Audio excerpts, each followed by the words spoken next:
यस कार्यक्रमलाई सफल पार्न उपस्थित हुनुभएका र विभिन्न ढङ्गले योगदान गरिरहनुभएका महानुभावहरू, आज हामीले फेरि एउटा नयाँ काम थालेका छौँ। हामी लगातार एकपछि अर्को नयाँ उचाइका नयाँ कामहरूको थालनी गरिरहेका छौँ। मैले त यो हिजै हुन्छ भन्ठानेर हिजो नयाँ वर्षको शुभकामना सन्देशमै केही घण्टा पछि भनेको अलिक धेरै केही घण्टा पछि पो रहेछ।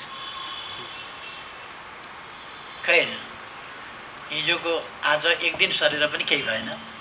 हामीले यस कार्यक्रमलाई सफलतापूर्वक अगाडि बढाएका छौँ र एउटा नयाँ सुरुवात आजबाट गरेका छौँ।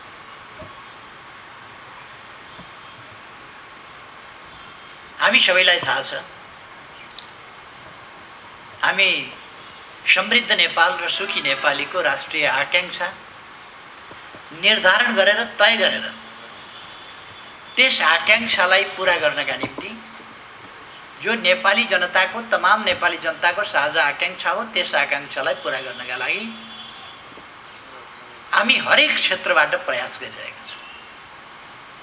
यो प्रयास गर्दा हामीलाई थाहा छ मानवीय संसाधन, मानवीय शक्ति अथवा मानव जाति, हाम्रो जनसङ्ख्या, हाम्रा देशवासी सबभन्दा ठुलो सम्पदा हो हाम्रो, सबभन्दा ठुलो सम्पत्ति हो हाम्रो र त्यसकै लागि हामीले सबै काम गर्नु परेको छ। विकास किन चाहियो मान्छेका लागि? यो प्रस्थान बिन्दु हो, यो आधार हो, यो मुख्य कुरा हो, यो प्रमुख कुरा हो। सबै कुरा मान्छे, त्यसपछि पृथ्वी, धरती वा त्यसलाई पनि छुट्याएर हामी माटो भन्न सक्छौँ। दोस्रो, यदि धरतीलाई छुट्याउने हो भने हामीले तेस्रो पानी भन्न सक्छौँ। यसरी यसका सिलसिला हामी लान सक्छौँ। तर मान्छे बस्ने, घर बनाउने, उद्योग खोल्ने, कार्यालय बनाउने, बाटा बनाउने, गाडी कुदाउने, एयरपोर्ट बनाउने, प्लेन बसाउने, उडाउने, सबै काम वैज्ञानिक खोज, अध्ययन, अनुसन्धान, प्रयोग जे गर्छौँ धरतीमै गर्छौँ, माटोमै गर्छौँ। त्यस कारण यो माटो, यसको विकास बिना अरू कामहरू हामी अरू क्षेत्रहरू मात्रै अगाडि बढाउन सक्दैनौँ। किनभने हामीले हाम्रो जमिनको अत्यन्तै उन्नत ढङ्गले, वैज्ञानिक ढङ्गले अधिकतम सदुपयोग गर्न सक्नुपर्छ। यसको सदुपयोग पहिलो कुरा त मानिसलाई बाँच्नका लागि खानेकुरा चाहिन्छ।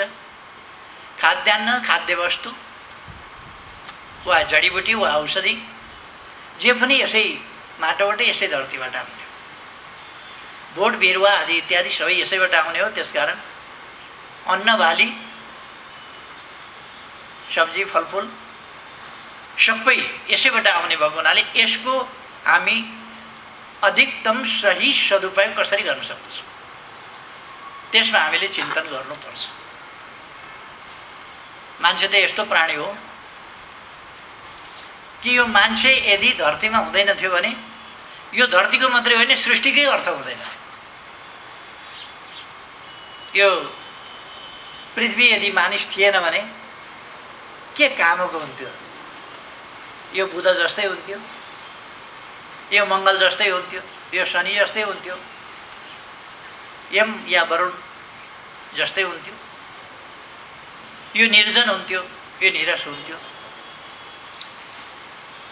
यसको सुन्दरता, यसको सृजनशीलता, यसको जीवन्त प्रकृति, यो सबै बुझ्ने, त्यसको सदुपयोग गर्ने, त्यसको सुन्दरताको आकलन गर्ने, त्यसको उपभोग गर्ने, त्यसलाई अझ सिँगार्ने मान्छे नभए त केही पनि हुँदैन थियो। मान्छे नभए धरतीको अर्थ हुँदैन थियो, सौरमण्डलको अर्थ हुँदैन थियो, सूर्यको अर्थ हुँदैन थियो, आकाश गङ्गाहरूको अर्थ हुँदैन थियो, अन्तरिक्षको अर्थ हुँदैन थियो, सृष्टिकै अर्थ हुँदैन थियो, केही पनि हुँदैन थियो।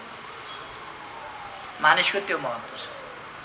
त्यसै कारण हामी मानव जातिको सुखद, सुरक्षित, संरक्षित भविष्य, संरक्षित, सुखी, सुरक्षित भविष्य र सुरक्षित र सुखी भविष्य मानिसको चाहन्छौँ। यसै कारण हामीले त्यसका लागि समृद्ध नेपाल, सुखी नेपाली भनेका छौँ।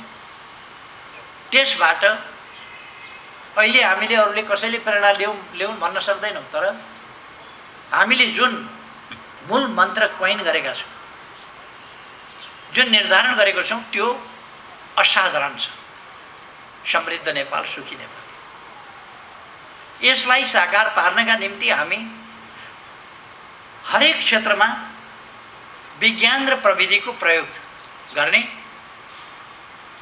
र हामीले निर्माणका कामहरू, अरू कामहरूमा पनि भनेका छौँ, हाम्रो इतिहास झल्किने र आधुनिकता टल्किने खालको। हामी हरेक चिजमा हाम्रो इतिहास बिर्सिदैनौँ र हामी त्यसमा आधुनिकता टल्काउन चाहन्छौँ। हाम्रा गौरवहरूलाई अगाडि बढाउन चाहन्छौँ, संरक्षित गर्न चाहन्छौँ र त्यसलाई आधुनिकतामा ढाल्न चाहन्छौँ। आज हामीले गरेको कुरो त्यही हो। हाम्रा कार्यालयहरू छन्, ती कार्यालयहरूको कर्तव्य उही छ, तर त्यो कर्तव्य पुरा गर्ने तरिकामा हामीले परिवर्तन गरेका छौँ, फरक ल्याएका छौँ। महत्त्व त्यस कुरामा छ। उद्देश्य त सेवा गर्ने हो, जनतालाई सेवा सुविधा पुर्याउने हो हामीले, तर पुर्याउने तरिकामा भिन्नता छ। हिजोभन्दा आज हामी उन्नत ढङ्गले पुर्याउन सक्छौँ। आज हामीले मेरो कित्ता, यो माई प्लटवाला कार्यक्रम, मेरो कित्ता, यस कार्यक्रमको हामीले आज सुरु गरेका छौँ। म अत्यन्त हर्ष व्यक्त गर्न चाहन्छु, यसमा खुसी व्यक्त गर्न चाहन्छु। यो असाधारण उपलब्धि हो। यसका तत्कालका 3वटा लक्ष्यहरू अघि सचिवजीले हो कि डाइरेक्टरजीले 3वटा लक्ष्यहरू राख्नुभयो। Lace face, lace paper, cashless. Lace face, lace paper, अथवा मानिसको प्रत्यक्ष उपस्थिति कम होस् कि मानिसको प्रत्यक्ष अनुहार आउने कुरा या उपस्थिति हुने कुरा कम गर्ने, कागजको प्रयोग कम गर्ने र पेपर के अरे पेपर मनीलाई के भन्छ, क्यास होइन, हामीले चेक चलाउने, त्यस प्रकारको सिस्टमतिर हामी अगाडि बढ्ने। क्यासलेस अर्थात् यसका लागि हामीले एक सूत्रमा भन्दाखेरि डिजिटल नेपाल भन्यौँ। यो खालि नापीको क्षेत्रमा मात्रै होइन, यो नेपाल ल्यान्ड इन्फर्मेसन सिस्टमको कुरा मात्रै होइन, यो मेरो कित्ताको सिस्टममा मात्रै होइन, अनेक सिस्टमहरूमा हामीले नेपाललाई डिजिटल नेपाल बनाउन चाहन्छौँ, डिजिटलाइज गर्न चाहन्छौँ। यसको बहुआयामिक पक्षहरू छ। तसर्थ यसलाई हामी नयाँ ढङ्गले आधुनिक दिशामा लान चाहन्छौँ। म मूर्धन्य पूर्व नाभी विभाग प्रमुखज्यूहरूलाई देखिराखेको छु अगाडि। उहाँहरू पनि आज सोचिरहनु भएको छ, हाम्रै जमानामा यस्तो भएको भए हामी कुन रफ्तारमा काम गर्थ्यौँ। हिजो आफ्नो जमानामा यो प्रविधि भएको भए हामी कुन रफ्तारका साथ काम गर्थ्यौँ, तर अनफर्चुनेटली त्यति बेला यो प्रविधि थिएन। त्यसकारण हामी हाम्रा उद्देश्यहरू पुरा गर्नका लागि अब नयाँ नयाँ प्रविधिको प्रयोग गर्छौँ, नयाँ नयाँ प्रविधिको विकास गर्छौँ। विकास आफूले गर्छौँ, सकेनौँ भने हामी टेक्नोलोजी ट्रान्सफर पनि गर्छौँ, अरूको टेक्नोलोजी पनि हामी ल्याउँछौँ। र हाम्रो नारा हो मोडर्नाइजेसन। मोडर्नाइजेसनका लागि हामीलाई हरेक क्षेत्रमा टेक्नोलोजीको प्रयोग गर्न पर्दछ। त्यसका लागि हामीले आफैले टेक्नोलोजी विकास गर्नुपर्छ। टेक्नोलोजी यदि विकास गर्न आफैले ढिला भयो भने हामीले ट्रान्सफर गर्नुपर्दछ, अरूबाट लिनुपर्दछ। हाम्रो यति बेला दुईटा कुरामा, लिने कुरामा दुईटा कुरामा विशेष जोड छ। एउटा इन्भेस्टमेन्ट ल्याउने कुरामा, दोस्रो टेक्नोलोजी ल्याउने कुरामा। हामी लगानी आमन्त्रण गर्छौँ, टेक्नोलोजी पनि हामी ल्याउँछौँ। यी दुईटा कुरा हामीले, अरू कुराहरू हामी धेरै आयातमा रुचि राख्दैनौँ, तर अहिलेसम्म हाम्रो आयात यति धेरै छ कि आत्मनिर्भरतातर्फ हामीले जानुपर्नेछ।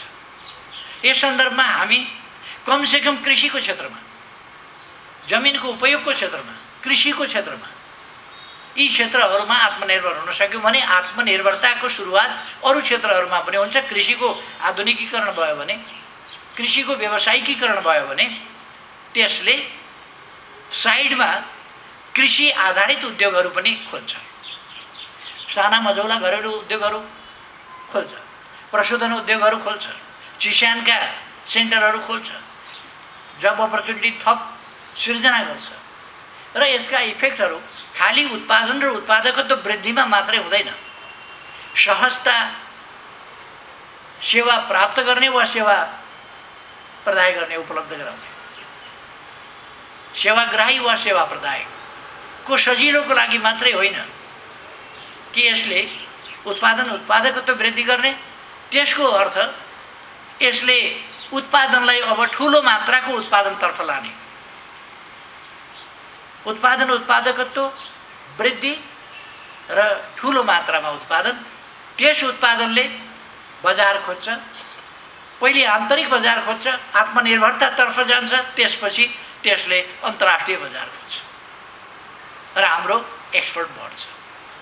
जब ठुलो मात्राको उत्पादन हुन्छ त्यसपछि त्यसका विभिन्न पक्षहरू, त्यसको सुरक्षाका विभिन्न पक्षहरू, कतिपय कुराहरू हामीले फलफुलहरूको सम्बन्धमा त्यसको प्रशोधनका कारखानाहरू, जुस कारखानाहरू, विभिन्न क्यानिङ, बोटलिङ यस्ता फ्याक्ट्रीहरू, ड्राई फ्रुट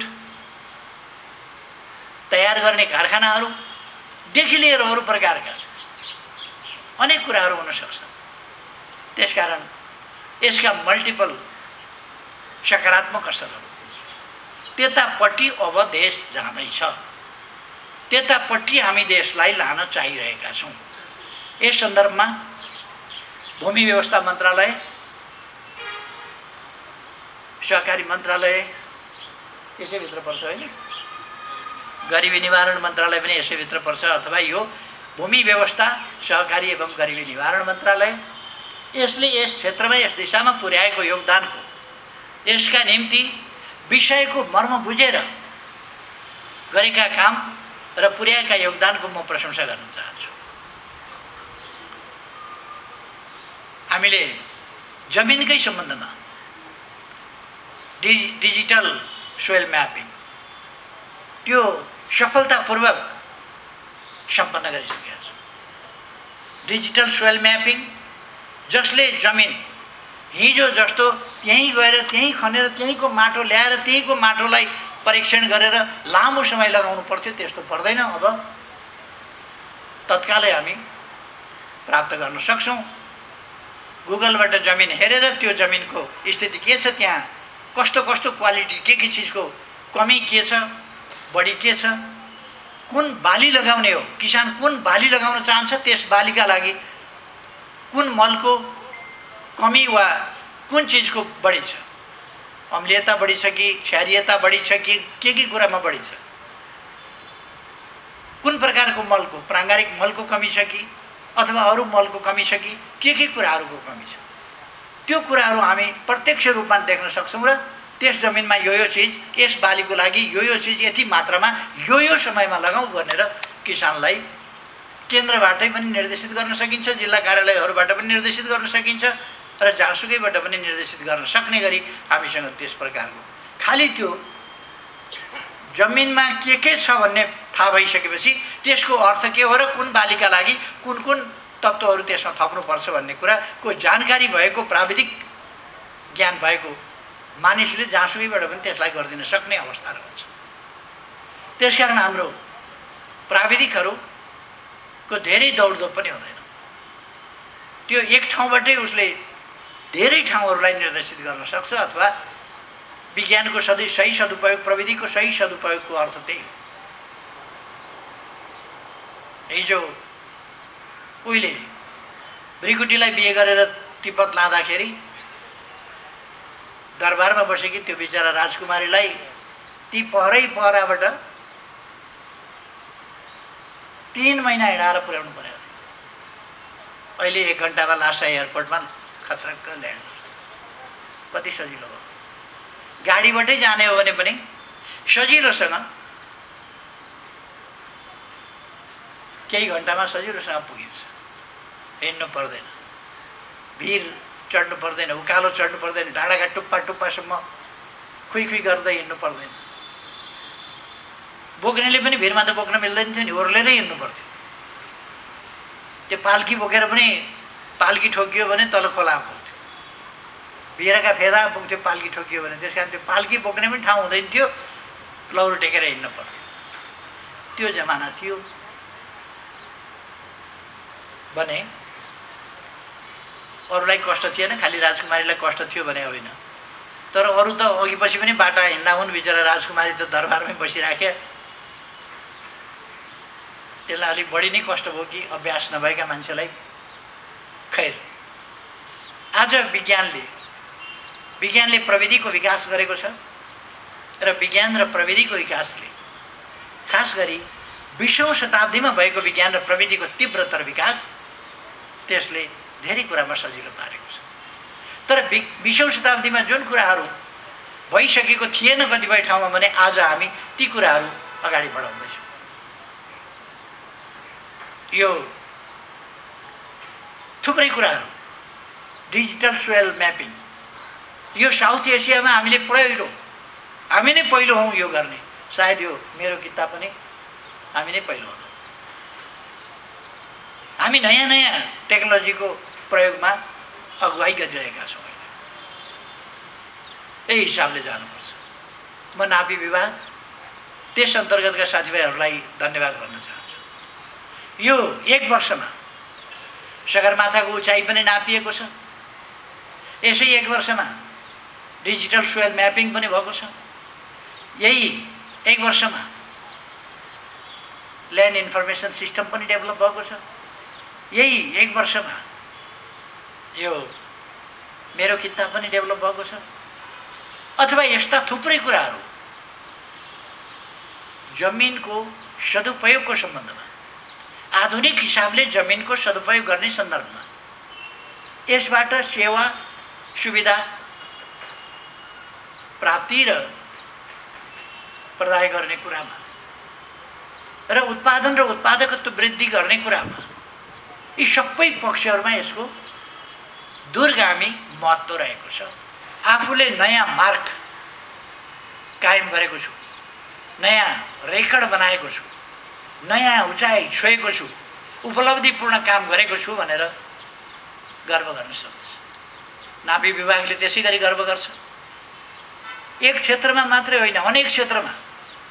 मैले अघि नै भने नि, सगरमाथाको उचाइ नाप्ने कुरादेखि लिएर, जमिनको माटो नाप्ने कुरादेखि लिएर, जमिन सम्बन्धी टोटल इन्फर्मेसनका कुरादेखि लिएर अब मेरो किताबसम्मका एप्सहरूबाट हामी डिजिटल नेपालतर्फको हाम्रो यात्रा, आधुनिक नेपालतर्फको हाम्रो यात्रा र कृषिलाई परम्परागत कृषिबाट आधुनिक व्यावसायिक प्रविधियुक्त कृषिमा विकास गर्ने, यसको उद्देश्य देशलाई खाद्यवस्तुमा, खाद्यान्न र खाद्यवस्तुमा आत्मनिर्भर बनाउने, त्यसबाहेक लगाउने वस्त्रहरूमा पनि आत्मनिर्भर बनाउने, त्यसबाहेक आवासका लागि पनि आत्मनिर्भर बनाउने, शिक्षाका लागि, स्वास्थ्यका लागि आत्मनिर्भर बनाउने हाम्रा अभियान जुन छन् ती कुरासँग यी जोडिएका छन्। हरेक मन्त्रालय यो मन्त्रालय मात्रै होइन, यो विभाग मात्रै होइन, हरेकले आज आफूले गरेका कामहरू, आज हरेक सचिवले मेरो समयमा मैले यो गरेँ, भोलि पाएको हुँदाखेरि पनि लौरो टेकेर हिँड्दाखेरि पनि यो सिस्टम मेरो पालामा मैले सुरुवात गराएको थिएँ भन्न सक्छ। एउटा डाइरेक्टरले आज मैले सुरु गरेको थिएँ भनेर सम्झना रहने काम गरेको फिल गर्न सक्छ। र कर्मचारीहरूले हामीले मेहनत गरेका थियौँ, हाम्रो पसिना यसमा छ, हाम्रो मेहनत यसमा छ भनेर गर्व गर्ने ठाउँ बनेको छ। र यो गर्वहरूको एउटा हामी हाम्रा उपलब्धिहरू प्रति गौरवान्वित हुन सक्छौँ र त्यस ढङ्गले हामी अगाडि बढिरहेका छौँ। राष्ट्र निर्माणको हाम्रो अभियान यही नयाँ भिजनका साथ, नयाँ सोचका साथ, नयाँ सङ्कल्पका साथ हामी अगाडि बढाउँछौँ, बढाइरहेका छौँ र अझ अगाडि बढाउँछौँ। यस्ता उपलब्धिहरू र यस्ता प्रयोगहरूले थप उपलब्धि, थप प्रयोग, थप रिसर्च यस्ता पक्षहरूतिर हामीलाई अझ बढी प्रेरित गर्नेछ, हौसला प्रदान गर्नेछ। यी सफलताहरूले आत्मविश्वास हाम्रो बढाउनेछ र अन्ततोगत्वा नेपाली हुनुमा हामीलाई गर्व गराउनेछ। हामी नेपाली हौँ, हामी गर्न सक्छौँ, हामी नयाँ नयाँ कामहरू गर्न सक्छौँ। हामी साना छौँ भनेर, हामी गरिब छौँ, पछाडिएका छौँ भनेर अलिकति हाम्रा आनी बानीमा सुधार गर्न पर्नेछ। खाद्य वस्तु हामीलाई पुग्ने गरी हाम्रो देशमा उत्पादन छ, तर हाम्रो गलत बानीका कारणले खाद्य वस्तु हामीलाई पुगिरहेको छैन, खाद्यान्न पुगेको छैन, खाद्य सामग्री पुगेको छैन। अलिकति हाम्रा आनी बानी परिवर्तन गऱ्यौँ भने हामीलाई ती कुराहरू पनि पुग्छ।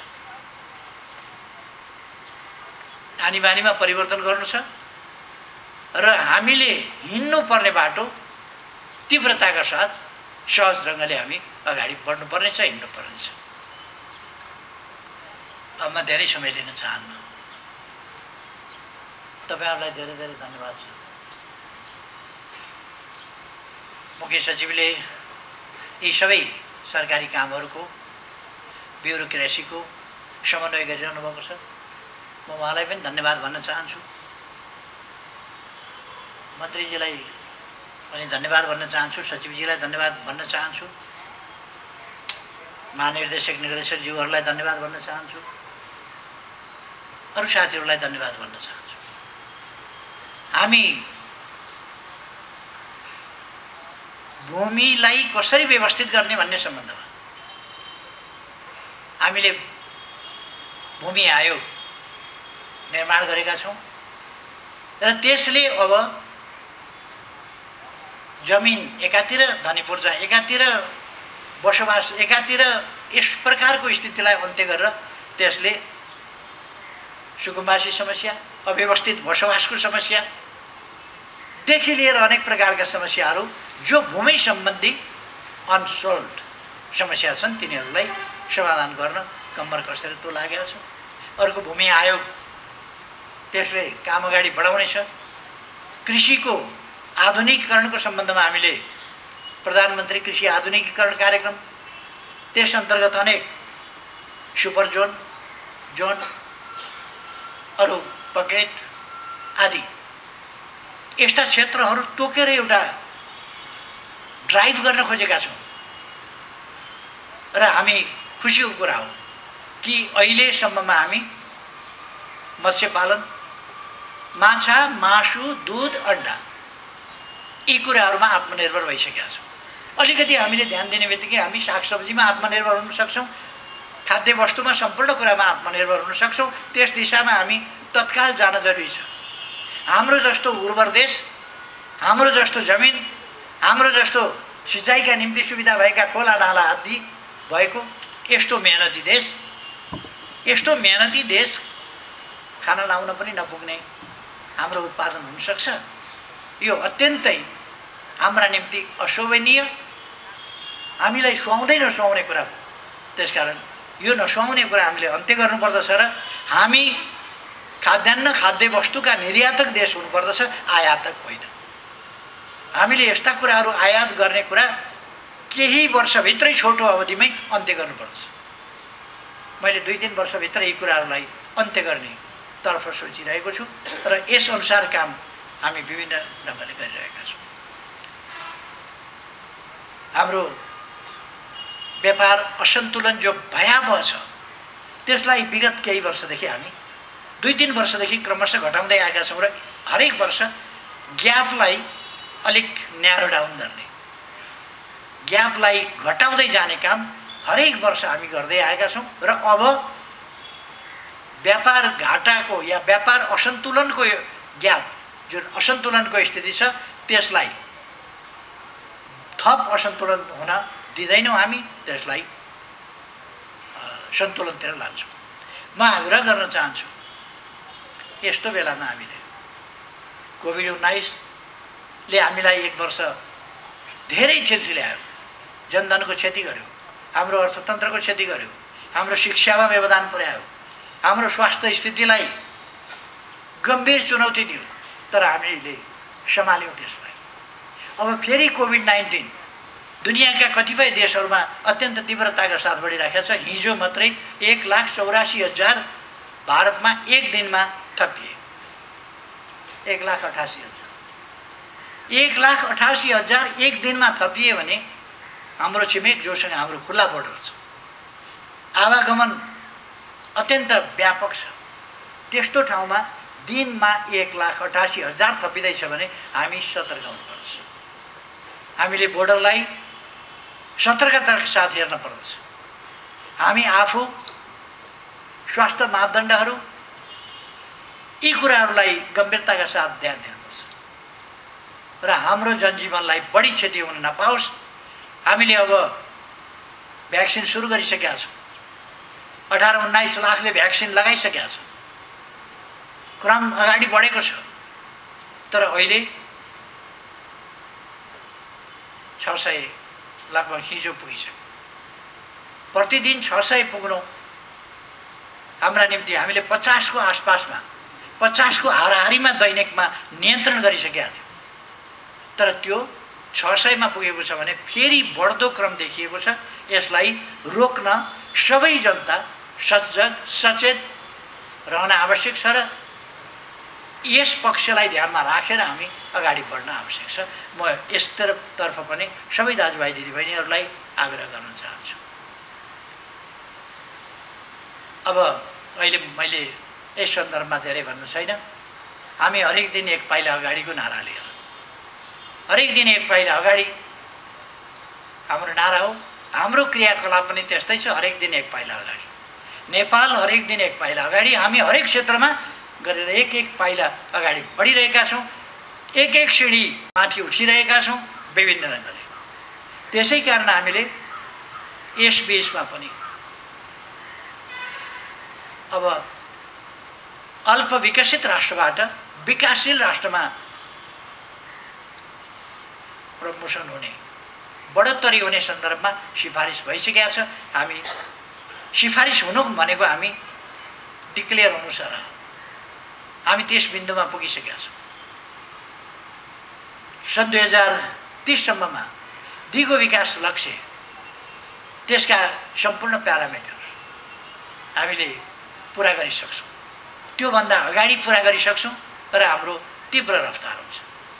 हामी कच्चा पदार्थ आफ्नै देशमा उत्पादन गर्न अब 3 वर्षभित्रमा हामी आफ्नै आइरन एन्ड स्टिल फ्याक्ट्री स्थापना गर्ने गरी दौबादीबाट फलाम खानीबाट फलाम निकाल्छौँ, त्यसलाई प्रशोधन गर्छौँ आइरन स्टिल, त्यसपछि अटोमोबाइल्स आदिका कुराहरू त्यसपछि हामी अगाडि बढाउँछौँ। र हाम्रो अबको जोड हामी क्लिन एनर्जीतर्फ, हामी पेट्रोल डिजेलबाट चल्ने गाडी, पेट्रोल डिजेलबाट चल्ने उद्योगभन्दा इलेक्ट्रिसिटीको प्रयोग गर्ने तर्फ जाँदैछौँ। अत्यन्तै अस्वाभाविक ढङ्गले अप्पर तामाकोशी को काममा अस्वाभाविक ढङ्गले ढिलाइ गरिएको छ। मैले यसतर्फ अलिकति विशेष ध्यान राख्नुपर्ने, रुचि बढाउनु पर्ने जस्तो देखेको छु। अप्पर तामाकोशीको काममा जुन ढिला सुस्ती छ त्यो अस्वाभाविक असाधारण छ। लगभग 1 वर्षदेखि म एउटै कुरा सुनिराखेको छु कि एउटा सानो मेसिन के त्यहाँ जडान गर्न छ। 1 वर्ष अगाडि सुनेको त्यही हो, 10 महिना अगाडि सुने त्यही हो, 8 महिना अगाडि सुने त्यही हो, 6 महिना अगाडि सुने त्यही हो, 4 महिना अगाडि सुने त्यही हो, 3 महिना अगाडि सुने त्यही हो, अघिल्लो महिना सुने त्यही हो। अहिले पनि सुन्दाखेरि एउटा सानो पाइप के जाति मेसिन त्यहाँ यसो राख्नु छ भनेर, त्यति राख्न दिनमा प्रत्यक्ष 5 करोड त्यसमा नोक्सान भइराखेको छ। परोक्ष समेत गरेर भन्ने हो भने 13 करोड दैनिक नोक्सान भइराखेको छ। र केही मान्छेहरूको यो ढिला सुस्ती हो या अरू केही हो त्यो हेर्न पर्ने भएको छ। जे होस्, यस्तो विलम्ब, यस्तो ढिला सुस्ती अब सह्य, अब मान्य हुन सक्दैन। हामीले कडाई नगरेको भए मेलम्चीको पानी पनि आउने थिएन।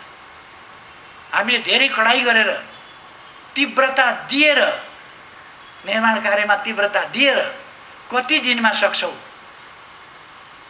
यसका लागि हरेक दिन जसो ताकिता गरेर त्यसरी हामीले गरेका हौँ।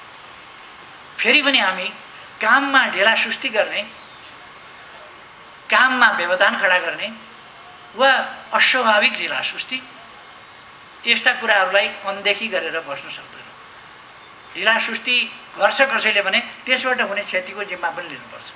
चाहे देशभित्रको प्रश्न होस्, चाहे देशभित्रको ठेका कम्पनीहरूको प्रश्न होस्, तर विलम्ब स्वीकार्य हुन सक्दैन। रिजनेबल कारण बिना विलम्ब स्वीकार्य हुनै सक्दैन। अर्थात् हामी तीव्र रफ्तारमा देशको विकास गर्न चाहन्छौँ र यसमा व्यवधान कतैबाट आएको कुरा हामीलाई स्वीकार्य हुन सक्दैन, मन्जुर हुन सक्दैन र त्यसमा हामीले शक्ति साथ प्रस्तुत हुनुपर्ने खण्ड आउँछ। जे होस्, आज एउटा धेरै महत्त्वपूर्ण काम भएको छ। महत्त्वपूर्ण फड्का हामीले मारेका छौँ, महत्त्वपूर्ण उचाइ हामीले छोएका छौँ। एउटा नयाँ मार्ग हामीले फेरि कोरेका छौँ, छोडेका छौँ। यसका निम्ति म सबै योगदानकर्ताहरूलाई विशेष धन्यवाद भन्न चाहन्छु। भर्खरै हामी नयाँ वर्षमा प्रवेश गरेका छौँ। हुन त हिजो पनि मैले सबै देश विदेशमा रहेका नेपाली दिदीबहिनी दाजुभाइहरूलाई एकमुष्ट नै नयाँ वर्षको शुभकामना भनिसकेका छु। फेरि पनि आज दोस्रै दिन मात्रै भएको हुनाले फेरि पनि नयाँ वर्षको शुभकामना पनि भन्न चाहन्छु। यहाँहरू सबैमा यो उत्साह कायम रहोस्, यो उत्साह बढ्दै जाओस्, देश विकासका लागि, कर्तव्य परायणताका लागि, र यहाँहरूलाई प्रशंसा गर्दै रहन पाइयोस्। यसै गरी यहाँहरूको स्वास्थ्य राम्रो होस्। सबैमा धेरै धेरै शुभकामना साथ आफ्नो भनाइ टुङ्ग्याउँछु। धन्यवाद।